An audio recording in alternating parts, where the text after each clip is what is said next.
AITA for calling the police on roommate's GF to get her out of our house while he was at work. About 2 weeks ago, my roommate, Dave, 23, invited his GF, Julie, 22, to stay after she was evicted.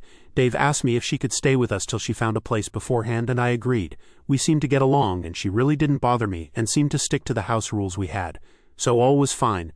Now, a few days ago, I was staying over at my friend's house, and my friend happens to bump into Julie's Instagram account, and this girl was taking pictures in my room with my clothes, jewelry, shoes, and she even had a couple racy pictures wearing my lingerie.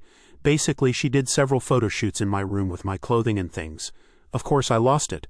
But the worst of it all was these pictures where she was standing on my prayer rug, which is highly important to my faith, with her dirty shoes. She knows how important that prayer rug is to me and my faith, and so is well aware of the disrespect and hurt it would cause. So I cut my visit short and went home immediately the next day. I came home to Julie there and told her everything I knew. She immediately started crying and saying that I am overreacting and that I was scaring her with my anger, etc. To be honest, I was shouting, so that could have been scary for her. I told her to get the fuck out and took back my spare key. She grabbed a couple things and left. We agreed that Dave would bring her the rest of her things. An hour later, she comes back and goes around the back and tries to enter through the back door. I happened to be in the kitchen and shouted at her to go away. I warned her several times that I'd call the police if she tried to push in. She kept at it and finally got in, and true to my word, I called the police.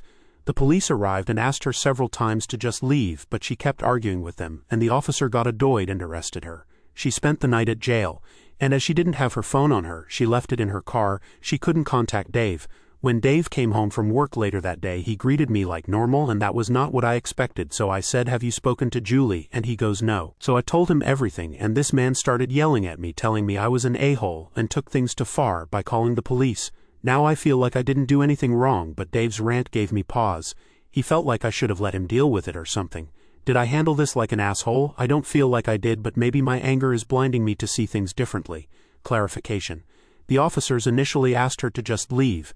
They tried talking to her for at least 15/30ths of a minute and explained how they'd rather not arrest her, but she kept shouting and swearing at me and them. Eventually, one of the officers told her that if she didn't leave by the count of 5, he'd arrest her.